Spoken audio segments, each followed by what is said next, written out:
大家好，今天跟大家说一个事儿啊，很多 A lot of fans have been asking me about joining the Russian military as a mercenary, so let me explain. Listen, if you're still able to make a living back in China, don't come here to be a mercenary. Being a mercenary means your life is basically over. With the war being this intense, coming here makes you a target, plain and simple. They might offer you 20,000 yuan a month, but there's no guarantee you'll make it back alive. I really hope you all don't consider coming to Russia to be a mercenary. It's as simple as this. Once you're on the front line, the chances of surviving are slim. Do you understand? This was a recently posted video from a Chinese mercenary on the Russia-Ukraine battlefield. Drawing from his own experience, he urged others not to come to Russia as mercenaries. Next, we have a video from another Chinese mercenary, seemingly seeking thrill and experience pay, recorded during a training session. Man, this morning I thought we'd be walking 5 kilometers, but we ended up walking 8. Now we're heading back, and I see others riding in cars, but we're walking on our own 2 legs. Here, everyone else's training involves riding to and from locations, but we walk. 8 kilometers there, 8 kilometers back, 16 kilometers. I'm exhausted, thirsty, and hungry, and my legs feel like they don't even belong to me anymore. Others are trained as mechanized infantry. We don't even get a motorbike. I'm still 3 kilometers away from the camp, with just a bottle of milk and a bar of chocolate. After finishing those, I'm still tired and hungry. Others ride during training, but our legs are like the wheels of a motorbike. If I'd known this, I wouldn't have bragged about being part of the mechanized infantry. I'm already lagging behind by at least a kilometer. There are 2 guys ahead of me, one from Chongqing and another from Yunnan. They've left me behind by at least a kilometer. This has got to be the hardest job in the world, being a mechanized infantryman. I finally get it. The Russians even had us gather firewood. Yesterday, I spent the whole day collecting firewood, and today they want us to chop it. I'm exhausted. I came here to fire a gun, not chop wood. We can see that this so-called mercenary isn't really cut out to be a professional soldier. Complaining after just a little bit of walking, he hasn't even tasted real hardship yet. Some viewers who know him commented that he was a delivery driver back in China. He said he came to Russia to fire a gun, likely thinking it would be like playing a war game, and instead of paying to play, he would earn money. Such people might only realize the reality and regret their decision once they face real danger and injuries on the battlefield.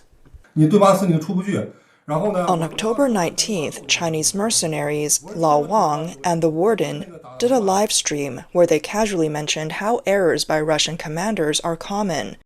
They said many bodies can't be identified, so they're just reported as missing. The Warden added, "There have been 153 Chinese casualties on my front line. If we count your area, there will be even more. Of the North Korean soldiers that came with us, 8 of them were gone in just 1 day, even at the commander level. And they say North Koreans are tough? Come on." Another user commented, "From this perspective, it seems President Xi Jinping is indirectly participating in the conflict. With how strict internet censorship is in China, allowing such content without blocking it suggests tacit approval. It's encouraging Chinese nationals to assist in Russia. This information can set a precedent, just like how crossing the line videos became popular and led to more people doing it. But while those videos have been completely banned, this kind of content remains allowed, which essentially means it's being tolerated and even promoted." Recently, a video showed 2 regular, officially trained Chinese soldiers on the streets of Moscow, seeming to confirm rumors that China has secretly deployed its regular army into Russia. Derun Media released a video showing 5 Chinese soldiers who supported Russia who were killed after stepping on a series of landmines set by Ukrainian forces on August 30th. They will never return home.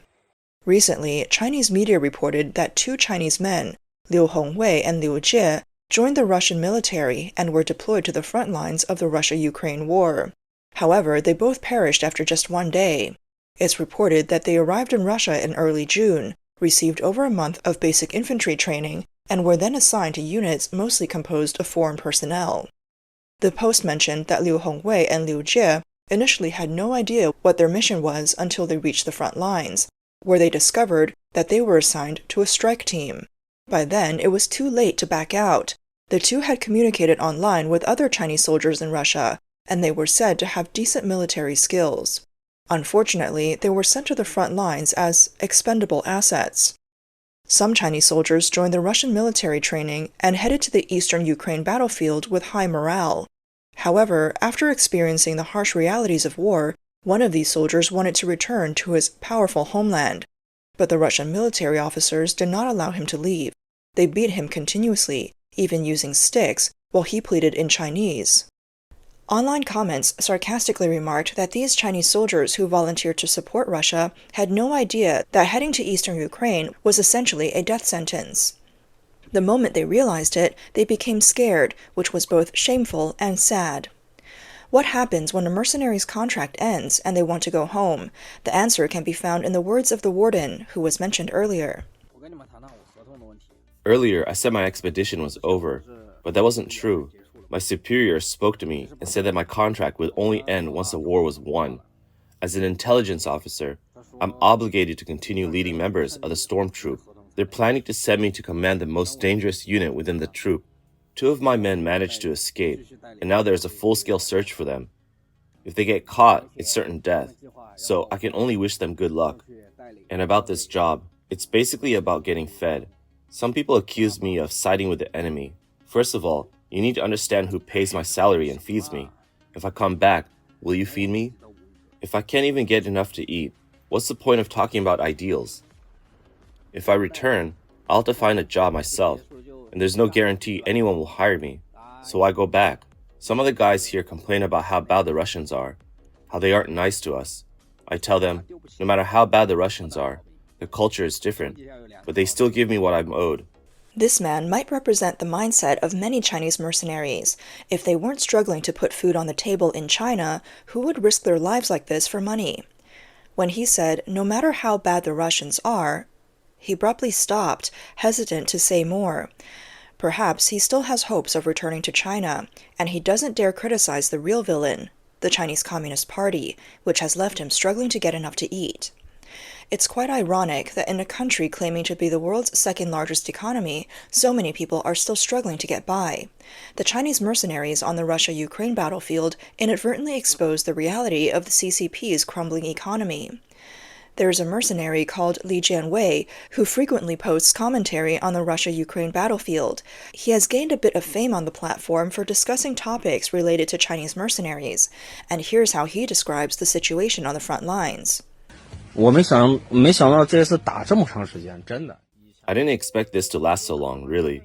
Before, it used to be just a day and a night at most. You go to a small forest, rest during the day, and do whatever you want, then move forward at night. But here, there's no day or night distinction. It's just non-stop. And the drones on the other side, there's so many of them. You probably haven't seen drones blowing up tanks before, because there's electronic interference here. You can hear drones overhead from far away, and there are more of them than birds. When their drones come over, there are usually 1 or 2 at the front, acting as decoys. If you have interference, it only works on the first 2, but then the drones behind start boom, boom, boom, bombing around you. It's so bad that no one dares to stick their head out.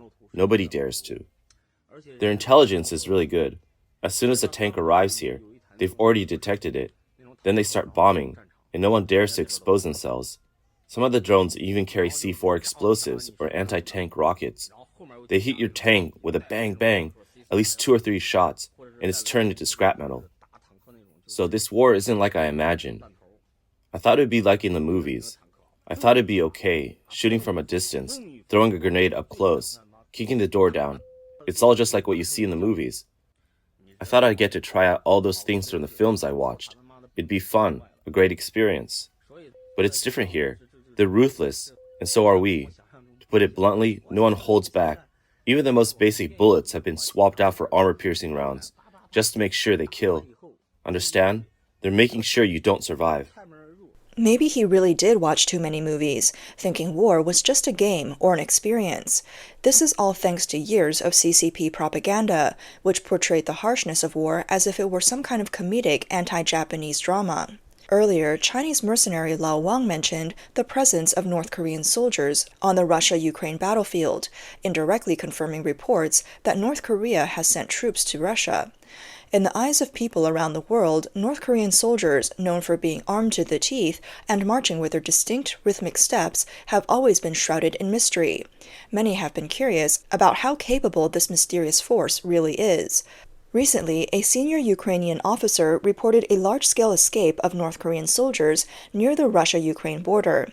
According to information shared by North Korea's Chosun Ilbo on October 16th, a Ukrainian military official divulged that 18 North Korean soldiers escaped near the border, about 7 kilometers northwest of the Bryansk and Kursk regions. The officer said, "It seems they haven't been caught yet. The local Russian military is trying to hide this fact from their higher-ups." The exact affiliations of these North Korean soldiers and the reasons for their escape are still unclear. The actions of the North Korean soldiers weren't surprising. Experts suggest that due to the extreme lack of resources, North Korea's army rarely engages in effective combat training. Their equipment is outdated, and expired ammunition is a common issue, which has led to very low combat capabilities. North Korea's military power mainly lies in strategic deterrence like ballistic missiles and nuclear weapons, which are supported and maintained by the CCP. During significant international events, North Korea's nuclear and missile drills are essentially orchestrated by China. North Korea's regular army is primarily deployed to control its own people, with the actual role of quelling resistance and uprisings. Their parades are meant to intimidate their own citizens, and their martial arts demonstrations are more like circus acts, designed for the amusement of their leaders. This bears a striking resemblance to the CCP's practices.